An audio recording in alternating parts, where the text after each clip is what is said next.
बिस्मिल्लाहिर्रहमानिर्रहीम। अस्सलाम वालेकुम माय डियर फ्रेंड्स, हम हैं आपके green gardeners Faizi and Hasam and welcome back to green gardens. आज हम जिस फूल के बारे में बात करेंगे वो है डे लिलीज।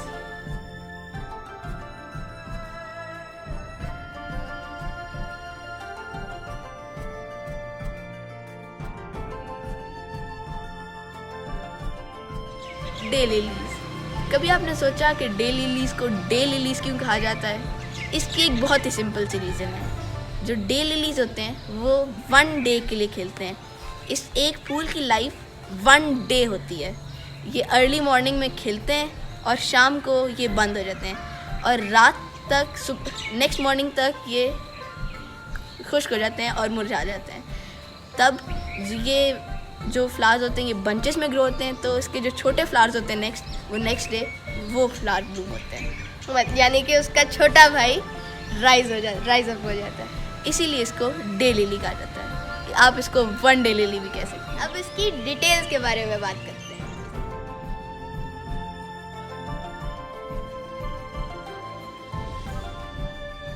यानी कि इसको कब लगाते हैं, कैसे लगाते हैं, इसको किस तरह की जगह चाहिए होती है, शेडी या सनी, इसको कौन सी खाद डालते हैं, इसको क्या फर्टिलाइजर्स की ज़रूरत होती है, इसको पानी कितना देना है, कब देना है और किस वक्त देना है, और इसकी केयर किस तरह करते हैं, इसको गोडी किस तरह करते हैं। और हाँ, डे लिलीज की इस तरह की रिच, हेल्दी और ब्यूटीफुल फ्लावरिंग कैसे लेते हैं, ये सारी डिटेल्स आज हम बाबा से पूछेंगे।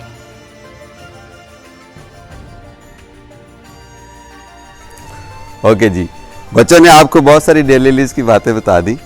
अब बात करते हैं डे लिलीज की केयर के बारे में। उससे पहले मोटी मोटी 2-3 बातें। डे लिलीज की बहुत सारी वैरायटीज़ होती हैं और जिसमें ज़्यादातर जो पसंद की जाती हैं, जिसमें ज़्यादा कलर्स होते हैं, और वो होती हैं हाइब्रिड डे लिलीज। और अभी जो मेरे पास आप देख रहे हैं ये हैं कॉमन डे लिलीज, ये हाइब्रिड नहीं है। तो ये जो है ये डे लिलीज, आप देखें कि ये they are making a very beautiful pedestal. ये नीचे से इसके पत्ते हैं, पत्तों के ऊपर से स्टेम निकलती हैं और ऊपर आके एक पेडिस्टल बनाती हैं और बड़ा खूबसूरत एक, लेट से अगर यहाँ पर आपने एक बेंच रखा हो तो ये पीछे एक बहुत खूबसूरत शो बनाती हैं। तो ऐसे कॉर्नर्स जो कि आपको हाइट पे थोड़े आके फूल चाहिए होते हैं, तो ये डे लिलीज उसके लिए बेस्ट हैं। ये कॉमन डे लिलीज हैं, ये हाइब्रिड नहीं हैं। इसमें कॉमनली ये ऑरेंज कलर आता है और इसके बाद इसमें येलो कलर आता है। इसके अलावा इसमें कोई येलो और ऑरेंज के मुख्तलिफ शेड हो सकते हैं, लेकिन वास्ट रेंज ऑफ कलर्स नहीं होती। जबकि जो हाइब्रिड डे लिलीज होती हैं उसमें बहुत सारे कलर्स होते हैं, थाउजेंड्स आई थिंक। हमारे पास भी उसमें कोई 30 आलमोस्ट वैराइटीज़ हैं, जिसमें फ्रिल्ड भी हैं, जिसके अंदर बड़े खूबसूरत कलर कॉम्बिनेशन है।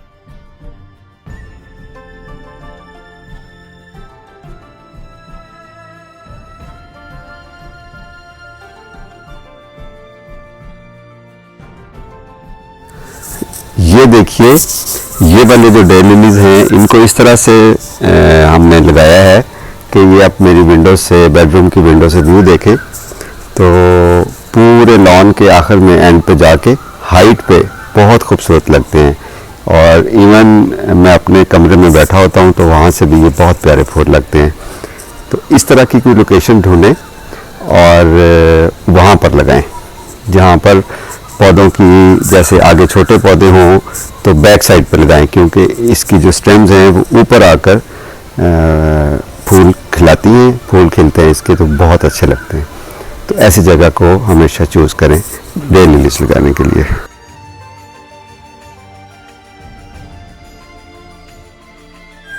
और जिस तरह आप देख रहे हैं, ये जो दरख्त वाली जगह है जहाँ पर हमारी डे लिलीज लगी हुई हैं, ये हमारे लॉन का, गार्डन का तकरीबन सेंटर बनता है।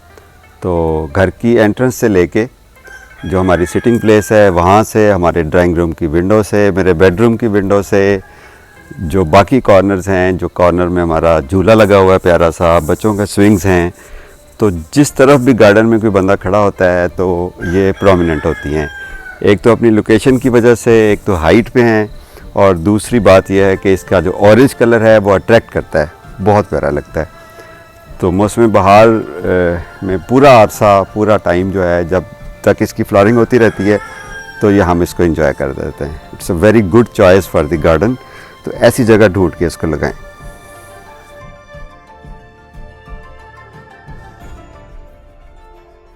डे लिलीज जो हैं, ये इसके नीचे बल्ब नहीं होता, बल्कि आप यूँ समझें कि ये जड़ों से ही, इसकी राइजम्स नीचे होती हैं, यूँ समझें कि आप ये जड़ों से डिवाइड होती हैं। कब ये लगती है डे लिली? इस वक्त देखें इसके खूबसूरत से फूल निकले हुए हैं और नीचे इसके पत्ते हैं। तो जब इसके फूल खिल जाएंगे, ये इसकी स्टेम्स हम काट देते हैं, ख़त्म हो जाती हैं।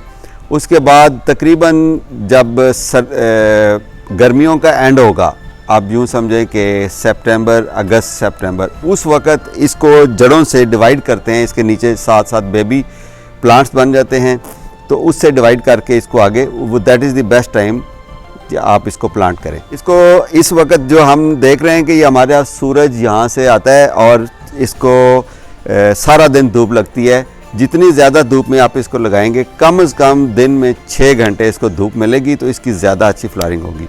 अगर आप इसको शेडी एरिया में लगाएंगे तो इसकी फ्लावरिंग कम होगी, पत्ते इसके फोलिये ज़्यादा होगा, लेकिन इसकी जो है ना फ्लावरिंग कम होगी। आपने देखा होगा लाहौर में माल रोड के ऊपर, पूरी ग्रीन बेल्ट के ऊपर ये वाली डे लिली ऑरेंज और येलो कलर में लगी हुई है, कंप्लीट बेड। उसकी फ्लावरिंग थोड़ी सी कम होती है और उसके आप देखें उसकी स्टेम्स भी थोड़ी छोटी हैं। उसकी वजह यह है कि उसके ऊपर दरख्त हैं और शेडी एरिया है, लेकिन ऐसी जगह के लिए भी ये बहुत अच्छा है, बहुत अच्छा ग्राउंड कवर टाइप बन जाता है। ठीक हो गया जी। फैजी, अभी आप इधर आएँ, अभी हम आपको बताते हैं कि जी इसकी केयर कैसी करना है। इसकी जो मोस्ट इम्पॉर्टेंट चीज़ है, आप देखें यहाँ से आपको ये पत्ते इसके साफ़ और टहनियाँ इसकी साफ़ नज़र आ रही हैं। ये एरिया जो है, ये नॉर्मली तकरीबन महीने के बाद ये इस तरह हो जाता है। तो ये जो इसके ड्राई लीव्स होते हैं, आप इसको आराम से ऐसे खींचें तो ये आराम से ईज़िली अपनी जड़ बेस से लेके नीचे से जहाँ से स्टार्ट होते हैं, ये बाहर आ जाते हैं। तो ये ड्राई लीव्स इसके निकालते रहना चाहिए। ये इसकी डेड हेडिंग होती है, इसकी सफाई हो जाती है। एक तो इससे साफ़ सुथरे हो जाते हैं पौधे, टाइडी लुक आती है, और दूसरा ये इसकी मेंटेनेंस हो जाती है। ठीक है जी। अच्छा, इसके अलावा ये हमने कल कुछ साफ़ कर दिया था, आधा रह गया था। अच्छा जी, ये देखें, ये आप इसको देखें तो इसकी ये जो जड़ें हैं, जो नीचे इसकी जो बेस है, यहाँ तक हमने इसकी ना मिट्टी की बेस लगाई हुई है ऐसे। ये नरम सॉइल जो होती है, साथ साथ ये भी बताता चलूँ कि इसको ना वेल ड्रेन्ड, सॉफ्ट और नरम सॉइल में, जितनी इसकी जो सॉइल है वो रेतली, उसके अंदर पत्तों की खाद और कंपोस्ट डालेंगे तो, और नरम ज़मीन होगी लेकिन वेल ड्रेन्ड। वेल ड्रेन्ड का मतलब ये होता है कि जब पानी डालें तो उसके अंदर वो पानी खड़ा ना हो जाए, पानी थोड़ी देर के बाद नीचे जड़ों तक जाए और कंप्लीट खुश्क हो जाए। तो इसको वेल ड्रेन्ड सॉइल में ही लगाना चाहिए। तो आप इसकी ये जो स्पोर्ट मैंने नीचे बना दी है, आप इसको गौर से देखें। अगर इसका मतलब यह है कि जो इसके तने मजबूत हो गए और जो स्टेम है वो बिल्कुल मजबूत होगी। अगर ये मिट्टी हम ना लगाएं, ये कोन ना बनाएं, तो फिर ये होता है कि पौधे जो है वो गिरने लग जाते हैं जब उसके ऊपर स्टेम भारी निकलती है। अभी देखें इतने भारी हैं, इसके ऊपर फूल हैं।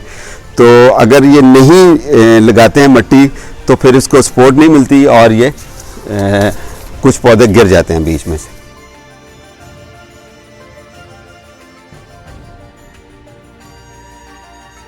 और इसकी फर्टिलाइज़र के ऊपर बात करते हैं। इसको एज सच किसी किस्म की फर्टिलाइज़र की ज़रूरत नहीं होती। साल के बाद इसको कंपोस्ट डाल दें, तकरीबन नवंबर और दिसंबर में एनुअली, तो ये काफ़ी होती है। अच्छी तरह इसकी गोडी करें और इसको कंपोस्ट डाल दें खुली, और ये उसके लिए काफ़ी होती है, क्योंकि आगे फिर इसने अपनी प्लांट ने अपनी ग्रोथ कंप्लीट करके तो फ्लावर बर्ड निकालने होते हैं। तो नवंबर या दिसंबर में इसको आप कंपोस्ट डाल दें साल के बाद।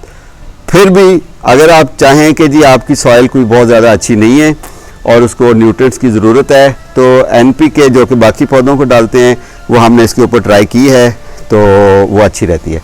तो NPK का एक ही तरीका है कि जी 1 चम्मच 1 table spoon NPK water soluble 10 litre पानी में मिक्स करके उस पानी को एक वाटरिंग कर दें तकरीबन 15 दिन 20 दिन महीने के बाद, तो ये एक नॉर्मल वही खुराक है जो बाकी पौधों को देते हैं। अदरवाइज़ इसको कुछ स्पेशल फीड की ज़रूरत नहीं होती है। और जिस तरह सामने बताया कि इसको डे लिली इसलिए कहते हैं कि इसका फूल जो है वो एक दिन खिलता है। अभी आप देखें, ये इसका फूल कल था, आज इसका ड्राई हो चुका है और ये आराम से ये नीचे गिर गया। इन द मीनवाइल ये फूल खिल गया। अभी ये शाम को बंद हो जाएगा, रात को बिल्कुल इस तरह ड्राई हो जाएगा और सुबह तक ये फूल खिल जाएगा। तो ये बंचेस में फूल इसके खिलते हैं, बहुत सारे खिलते हैं। जो हाइब्रिड डे लिलीज हैं उनके भी बंचेस में होते हैं, लेकिन कंपैरेटिवली उनके फूल कम खिलते हैं और इनके फूल ज़्यादा होते हैं, तो इसकी ज़्यादा अरसा जो है ना फ्लावरिंग होती रहती है। एक और टिप, इसकी डेड हेडिंग कैसे करते हैं अभी मैं करूँगा नहीं, सिर्फ आपको बताता हूँ। मसलन ये बंच है पूरा, इसके सारे फूल जब खिल जाएंगे तो ये जो इसकी स्टेम है, इसको नीचे से जहाँ से ये स्टार्ट हो रही है उसको मैं वहाँ से काट दूँगा, ताकि ये जो है ना ये स्टेम अपनी मज़ीद खुराक को कंज्यूम ना करे। और इस तरह भी होता है कि ये स्टेम काटने के बाद नई स्टेम्स भी नीचे से सम टाइम निकल आती हैं, लेकिन ज़्यादातर नहीं निकलती।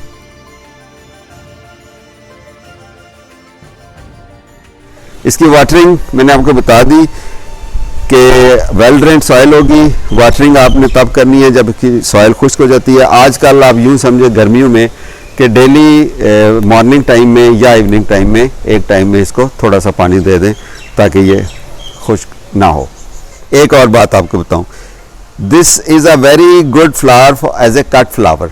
आप इसको यहाँ से काटें और इसकी स्टेम्स काट के इसका बड़ा खूबसूरत आप अपने वास के अंदर डाल के, तो अपने जब आपके गेस्ट आएँ तो अपने ड्राइंग रूम में, लाउंज में, कहीं भी आप रख सकते हैं। तो ये एज ए कट फ्लावर भी यूज़ हो सकता है।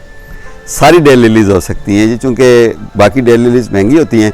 हाँ, महंगी से याद आया, ये वाली जो डे लिली है इसका एक पौधा 100 रुपये से लेके 150 रुपये तक, और इवन अगर बहुत छोटा हो तो 50 रुपये का भी मिल जाता है। लेकिन जो हाइब्रिड डे लिलीज हैं वो थाउजेंड्स में उसके रेट्स होते हैं, तो वो भी आलमोस्ट मिलती जुलती होती हैं। अगर आपने डे लिलीज का शौक़ पूरा करना है और ज़्यादा पैसे नहीं खर्च करने तो ये कॉमन डे लिलीज आप लगाएं, लेकिन जहन में ये रखें कि इसकी चूँकि हाइट इतनी होनी होती है तो ऐसी जगह पर लगाएं जहाँ पर ये दूर से विजिबल हों। अगर गमले में लगाना चाहें ईजीली उग जाती हैं, हमने कुछ गमलों में लगाई भी हुई हैं, तो गमले में आप लगाएं तो उसके साथ आपको ये कोशिश करें कि स्टेम कोई स्टिक लगा दें, इसकी स्टेकिंग कर दें, और वरना इसकी स्टेम गिर भी जाती है। या इसके साइडों पे दूसरे प्लांट लगा दें तो ये अपनी बहुत ज़्यादा हवा से इधर उधर नहीं गिरता और खुश रहता है। मेरा एक क्वेश्चन जी प्लीज़। इसकी स्टेकिंग कैसे करते हैं? इसकी स्टेकिंग ऐसे करते हैं, देखें पहली बात तो कोशिश करें कि जिस तरह इसकी अपनी जो स्टिक्स हैं इतनी मजबूत हैं, हमने इसको अच्छी केयर की है, गोडी शोडी टाइम पे की है, मिट्टी लगाई हुई है, सेहतमंद है, तो ये अपने ही पाँव पे खड़ा रहे, अपने पाँव पे इसको खड़े रखना चाहिए, खड़े होना चाहिए। और अगर आप देखें कि आपकी कुछ कमी रह गई है और आपकी ये जो इसकी जो स्टिक्स हैं, जो स्टेम्स हैं वो गिरनी हैं, तो आप कोई भी बैम्बू स्टिक, कोई प्लास्टिक की स्टिक इसके साथ लगा के, तो वो आप इसके साथ केबल टाई के साथ, किसी धागे रस्सी के साथ आप बांध देते हैं ताकि इसको सपोर्ट मिल जाए और ये हवा से ज़्यादा गिरे नहीं। लेकिन कोशिश ये करें, और नॉर्मली ऐसा ही होता है कि इसका कुदरती अमल यही है कि जी इसकी अपनी स्टेम के अंदर इतनी ताकत होती है कि इसको स्टेकिंग की ज़रूरत नहीं पड़ती। Got it?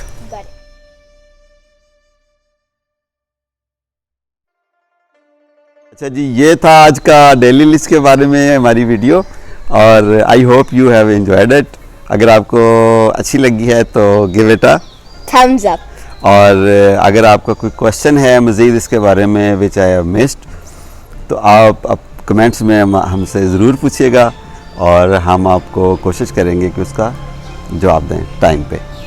और कीप विजिटिंग ग्रीन गार्डन्स और stay with green gardens, stay happy. बोले ज़रा, stay happy, stay healthy, keep on gardening and Happy happy gardening. gardening.